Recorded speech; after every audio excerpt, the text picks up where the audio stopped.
Hi guys! Meron akong duty with my new group ngayong 4th year. Hi mga miro ko, this is my second vlog, day 1 of OR. So this is my outfit. Ayan, OR shoes, tapos my scrub. I have my mask and then head cap. Tapos syempre kailangan natin ng stereo gloves. Lahat ng klase, tag 5 na lang. And as a student nurse, we need to maintain the patient confidentiality and hindi din tayo pwede mag-video kung saan-saan, lalo na sa sterile field sa OR. Nung lunch na, bawal kasi lumabas sa OR na nakascribe kaya sinuot ko ulit yung uniform. Naming instruments, practice, towel clips, needle holder, bandage scissor, Kelly curve, Kelly Mayo. This is album, Army Navy, Alice, Oshnier. Yeah.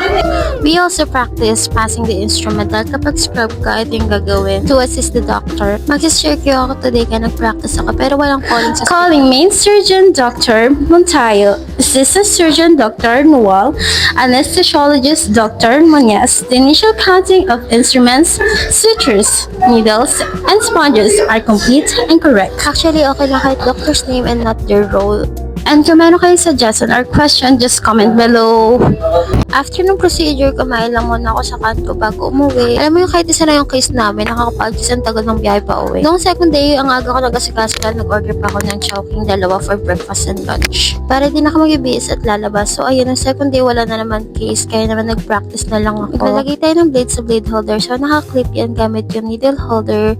Tapos lang natin siya pababa para mag-insert at saka mag-clip. Yun, may scalpel na to start the incision and to remove, talikod mo lang and then clip gamit yung needle holder and remove. Dito naman ang practicing close gloving technique. Imagine nyo na lang nakagown ako and then bawal ko labas yung kamay ko dun sa mangga. So, ganyan yung technique niya. This technique is used to maintain sterility and ma-prevent yung contamination dun sa gown cuff, making sure na sterile tayo bago tayo pumunta sa sterile field. Ito yung medyo challenging. Hindi mo alam kung ma-shoot mo talaga lahat ng daliri mo. Pero ayusin mo na lang after mo mag-gloves.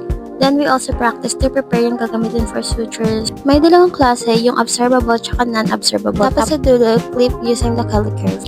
Hi guys, so nakauwi na ako. So ang case namin today is open coli, which is removal of gallbladder kasi merong bato na nakita.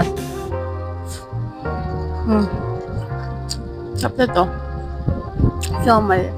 Ito yung nauso before dito sa Batasan. May malaking siomay. 10 pesos isa. Sulit na.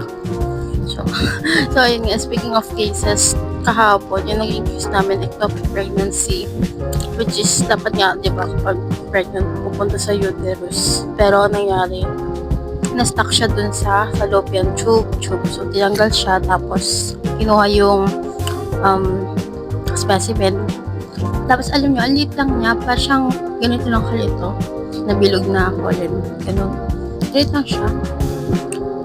So, sana bukas makapag-scrub na ako kasi kahapon kasi nag-circo ako, circulating nurse.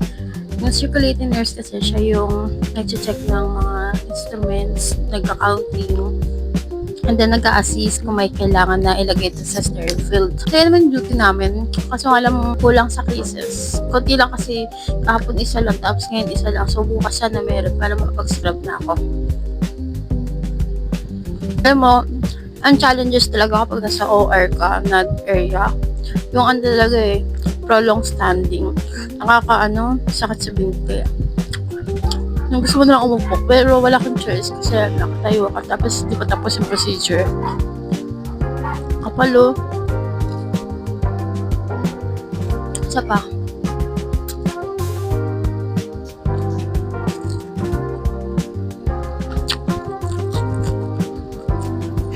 Pagod na pero may time pa na makapag-date.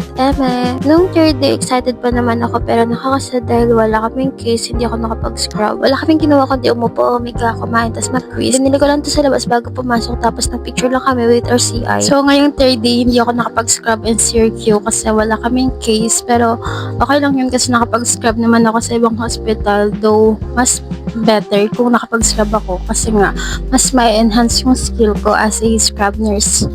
So, circulating nurse lang yung ginawa ko. And kung nagtataka kayo if pwede i-post yung mga pictures sa OR, pwede naman, pero dapat naka-blurred yung mga doctors and dapat black if ever may something. Basta ganun. So, yung mga picture ko, meron yung permission and sa akin focus, ganun. Alam niyo ba, nung una, sure ko lang, kasi nung una, ayoko talaga ng OR kasi nga, hindi naman sa takot ako sa dugo, pero syempre, iba pa rin kapag naka-expose yung laman loob. Tapos yung mga naging CI ko pa nun sa ibang hospital, strict sila, terror, nangungurot. Pero mabait naman din, kasi syempre, gusto ka lang matuto. So, you should listen carefully and be attentive, lalo na kung nasa OR ka, kasi kailangan hindi ka mabagal-bagal doon and tama yung mga inaabot mong instruments, may yung checking para wala kang ma-miss na instruments, ganun. So that's it guys, hope you like and enjoy my mini vlog.